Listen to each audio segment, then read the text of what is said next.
नैमिषारण्य की महिमा अपरंपार है। हमारे सभी धार्मिक ग्रंथों ने बड़ी श्रद्धा भाव के साथ इस पावन तीर्थ की महिमा का गान किया है। और हमारे यहाँ जो सबसे विख्यात ग्रंथ है संत तुलसीदास जी का रामचरितमानस, उन्होंने कहा है कि तीर्थ बर नेमिष विख्याता, अति पुनीत साधक सिद्धिदाता। यानी नैमिषारण्य की महिमा का गान तुलसीदास जी ने भी इन पवित्र शब्दों से करते हुए इसकी महिमा का गान किया है। सूत जी ने इसी स्थल पर हजारों वर्ष पहले 18 पुराणों को शौनक आदि ऋषियों को सुनाया था। भगवान वेदव्यास की नेतृत्व में, उनके सानिध्य में हजारों ऋषियों ने यहां साधना की थी। यहां की व्यासपीठ इसके लिए विख्यात है। 88,000 ऋषियों ने इसी स्थल पर, इसी क्षेत्र में साधना करके भारत की ज्ञान विज्ञान की पूरी धरोहर को वैदिक ज्ञान के रूप में लिपिबद्ध करके हम सबको उपलब्ध करवाया था। एक विरासत के रूप में हम सबको दिया था। देवासुर संग्राम में महर्षि दधीचि ने अपनी अस्थिदान यहीं पर किया था, इसी स्थल पर किया था। और सती के अलग अलग अंग जिस स्थल पर गिरे थे, जिह्वा का भाग ललिता देवी के रूप में इसी स्थल पर गिरा था। शक्तिपीठ मां ललिता देवी का पावन धाम भी यहीं पे है, चक्र तीर्थ यहीं पे है। यानी अपरंपार महिमा है इस स्थल की। आज इस कड़ी को जोड़ते हुए एक बहुत दिव्य संत पूज्य स्वामी षणमुखानंदपुरी जी महाराज ने यहां पे राज राजेश्वरी मंदिर और आश्रम की स्थापना करके इस कड़ी को एक नई ऊंचाइयां प्रदान करने का कार्य किया है। मैं इसके लिए उनका हृदय से अभिनंदन करता हूं, स्वागत करता हूं। आयोजन हम सबको सन्मार्ग पर चलने की प्रेरणा प्रदान करते हैं। हमारा शास्त्र तो यह कहता है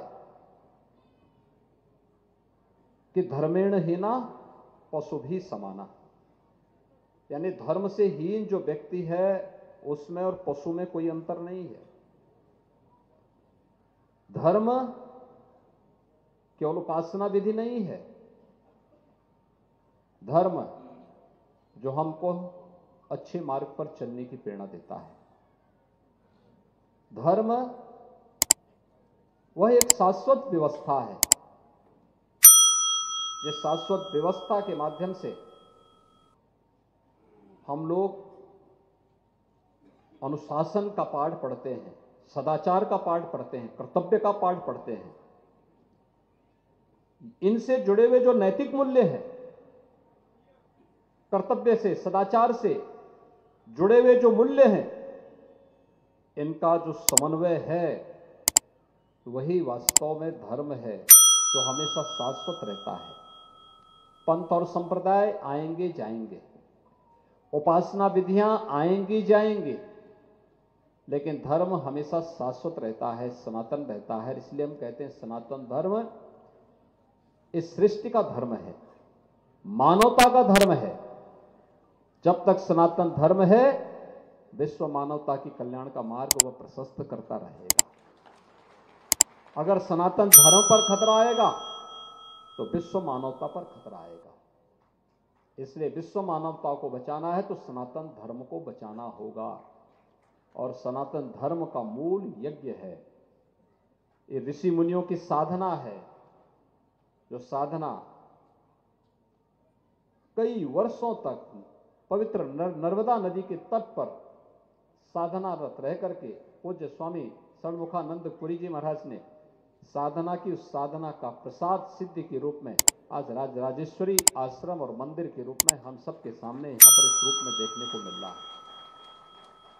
यानी एक नई कड़ी और एक नई मणि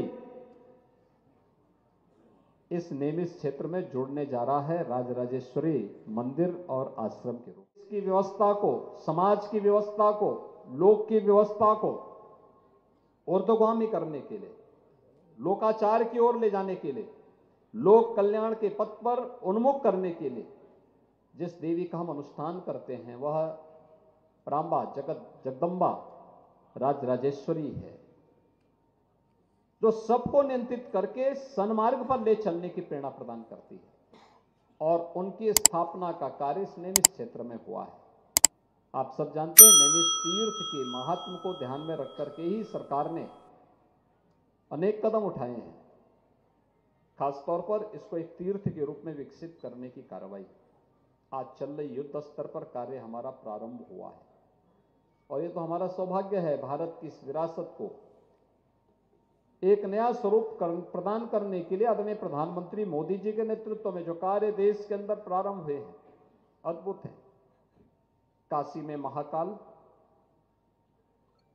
काशी में काशी विश्वनाथ धाम को जिस रूप में एक भव्य स्वरूप दिया गया है। आज से 4 साल 5 साल पहले काशी में कोई जाता था, संकरी गलियों में जाने के लिए मजबूर होता था। आज एक भव्य धाम आपके पास है। महाकाल में जाएंगे उज्जैन में तो महाकाल का महालोक वहां आपको देखने को मिलेगा, एक भव्य स्वरूप वहां पे देखने को मिलेगा। ऐसे ही उत्तराखंड में केदारपुरी में और बद्रीनाथ धाम में आप जाएंगे, वहां पर भी पुनरुद्धार का कार्य युद्ध स्तर पर चल रहा है। और अयोध्या के लिए तो कहना ही क्या है, अयोध्या में 5 सदी के बाद यह अवसर आया है जब कोटि कोटि सनातन धर्मावलंबियों की आस्था को संबल प्रदान हुआ है। भगवान राम की जो मर्यादा थी उस मर्यादा का पालन करते हुए, न्यायालय के फैसले का पालन करते हुए भारतवासियों ने जिस संयम का परिचय दिया वह दुनिया के लिए अनोखा उदाहरण है। और आज वे दर्जनों पीढ़ियां जिनके मन में अभिलाषा थी कि हम भी रामलला के दर्शन करेंगे, रामलला को विराजमान हुआ देखेंगे, अधूरी आशा के साथ वे चले गए, साकेत धाम में प्रवेश कर गए, लीन हो गए, वे देख नहीं पाए। लेकिन हमारी पीढ़ी सौभाग्यशाली है कि हमने रामलला को विराजमान होते हुए देखा है, फिर से अयोध्या धाम में विराजमान होते हुए देखा है। यह हमारा सौभाग्य है कि अयोध्या के दिव्य दीपोत्सव के आयोजन के साथ हम सब सक्रिय रूप से सहभागी बनने का अवसर हमें प्राप्त हो रहा है। और ये सभी कुछ न कुछ अच्छे कार्य हो रहे हैं। इन अच्छे कार्यों से हम सबको भी प्रेरणा लेनी। निर्माण की जो प्रवर्तमान अभियान है, प्रधानमंत्री मोदी जी के नेतृत्व में जो कार्यक्रम देश के अंदर चल रहे हैं, उसका उद्देश्य एक ही है, हम सबके लिए जाति, पंथ, वेशभूषा, खान पान, इन सब से ऊपर उठ करके हम सब अपने देश के बारे में सोचें। मैं धार्मिक इसलिए हूं क्योंकि मुझे देश के लिए कार्य करना है, क्योंकि देश हमारे लिए पहले है। और इस देश से हम सब कार्य करेंगे। मेरी साधना इसलिए वो देश के हित में लगे, मेरा वैभव इसलिए वो देश के हित में लगे। जिस दिन हर भारतवासी इस प्रकार के भाव के साथ कार्य करना प्रारंभ कर देगा, याद रखना, भारत को दुनिया की सबसे बड़ी ताकत के रूप में स्थापित होने से कोई रोक नहीं सकता है, कोई रोक नहीं सकता है। और हम सबको उस दिशा में आगे बढ़ना पड़ेगा।